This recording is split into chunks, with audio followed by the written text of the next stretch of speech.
ఇప్పుడే అందుతున్న breaking news.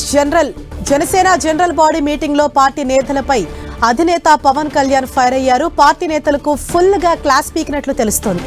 Laddu వ్యవహారంపై ఒక్కరూ మాట్లాడడం లేదని పవన్ ఆగ్రహం వ్యక్తం చేశారు. వైసీపీ చేస్తున్న ప్రచారాన్ని ఎందుకు తిప్పికొట్టడం లేదని పార్టీ నేతల్ని ప్రశ్నించారు. అన్నింటికీ నేనే మాట్లాడితే ఇంకా మీరు ఎమ్మెల్యేలు, మంత్రులు, పొలిటికల్ అఫైర్స్ కమిటీ సభ్యులుగా ఉన్నది ఎందుకు అని క్వశ్చన్ చేశారు. వైసీపీ నేతల వ్యాఖ్యలపై అలర్ట్ గా ఉండాలి, వాళ్ల ట్రాప్ లో పడొద్దన్న పవన్ మీపై, మీ కుటుంబ సభ్యులపై ఇష్టం వచ్చినట్లు మాట్లాడతారని హెచ్చరించారు. వ్యక్తిగత వ్యవహారాల విషయాల్లో జాగ్రత్తగా ఉండాలని పార్టీ నేతలకు సూచించిన పవన్ మీ వల్ల పార్టీకి నష్టం కలుగుతోందని అన్నారు. అందరి చిట్టా తన దగ్గర ఉందన్నారు పవన్ కళ్యాణ్. అనంతరం ఆగ్రహంతో సమావేశం నుంచి వెళ్లిపోయారు. వెళ్లే ముందు ఏం చేస్తారో చేసి తమకు రిపోర్ట్ ఇవ్వాలని నాదెండ్లకు చెప్పారు. అయితే ఎమ్మెల్యే అరవ శ్రీధర్ వ్యవహారంపై సమావేశంలో చర్చించారా అనే అనుమానాలు వ్యక్తమవుతున్నాయి.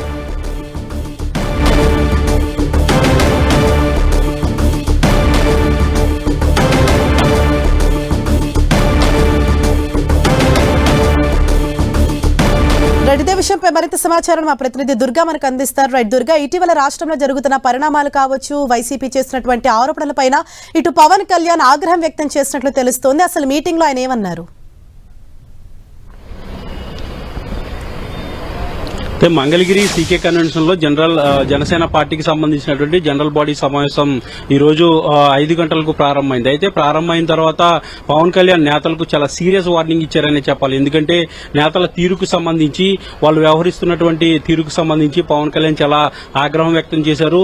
సమావేశం నుంచి ఆయన కాస్త ప్రసంగించిన తర్వాత తీవ్ర అసహనం వ్యక్తం చేసి ఆయన సమావేశం నుంచి వెళ్లిపోయినటువంటి పరిస్థితి.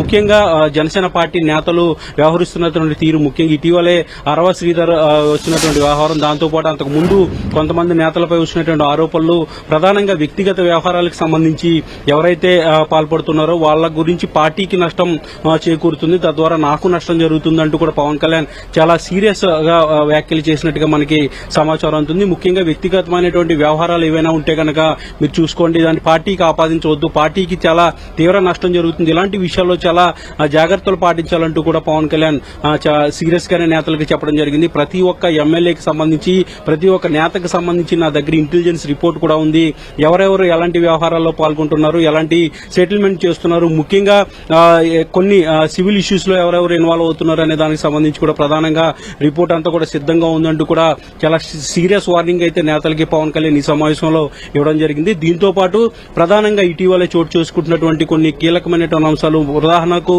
తిరుపతి లడ్డూ వ్యవహారానికి సంబంధించి అటు వైఎస్ఆర్సీపీ నేతలు చేస్తున్నటువంటి ఆరోపణలను ఎందుకు ఎవరు తిప్పికొట్టడం లేదు, ప్రధానంగా ఏ విషయం వచ్చినా సరే నేనే మాట్లాడాలా, పార్టీలో ఉన్నటువంటి ఎమ్మెల్యేలు గాని, మంత్రులు గాని, పొలిటికల్ అఫైర్స్ కమిటీ సభ్యులు గాని ఉన్నది ఎందుకు, మీ అందరికీ పదవులు ఎందుకు వచ్చాయి, మీ అందరినీ ఎమ్మెల్యేలుగా, మంత్రులుగా ఎందుకు నేను చేశాననే ఒక ప్రశ్నను కూడా వాళ్ళపైన సంధించినటువంటి పరిస్థితి కనిపించింది. చాలా సీరియస్ గా, అంటే గతంలో ఎప్పుడూ కూడా నేతలపై పవన్ కళ్యాణ్ ఎంత సీరియస్ గా మాట్లాడినటువంటి సందర్భాల్లో ఈసారి చాలా సీరియస్ గా పవన్ కళ్యాణ్ కామెంట్ చేశారు. దాంతోపాటు నేతలను ప్రశ్నించినటువంటి పరిస్థితి కూడా మనకి కనిపిస్తుంది. దీంతో ప్రతిసారి కూడా అన్ని విషయాల గురించి నేనే మాట్లాడాలా, మీరెవరూ కూడా స్పందించరా, ప్రతి విషయంలో కూడా సైలెంట్ గా ఎందుకుంటున్నారు, మీరంతా కూడా ఎమ్మెల్యేలుగా, మంత్రులుగా ఎందుకున్నారు అనే అంశానికి సంబంధించి కూడా ప్రధానంగా పవన్ కళ్యాణ్ ఈ సమావేశంలో చాలా ఆగ్రహం వ్యక్తం చేసినటువంటి పరిస్థితి కనిపిస్తుంది. నేతలంతా కూడా, సీనియర్ నేతలంతా కూడా కూర్చుని ఒక రిపోర్ట్ కూడా ఇవ్వాలి, పార్టీలో ఎవరెవరు ఏం చేస్తున్నారు, ఏ విధమైనటువంటి కార్యాచరణ ఉంటుంది, పార్టీని ఏ విధంగా బలోపేతం చేస్తారనే దానికి సంబంధించి రిపోర్ట్ ఇవ్వాలంటూ కూడా సమావేశం నుంచి పవన్ కళ్యాణ్ వెళ్లిపోయారు. పవన్ కళ్యాణ్ వెళ్లిపోయిన తర్వాత పార్టీలో ఉన్నటువంటి పొలిటికల్ అఫైర్స్ కమిటీ, అలాగే ఎమ్మెల్యేలు, మంత్రులు, నేతలంతా కూడా ఆల్రెడీ లోపల సమావేశం ఇంకా కొనసాగుతున్నటువంటి పరిస్థితి కనిపిస్తుంది. Right, thank you Durga.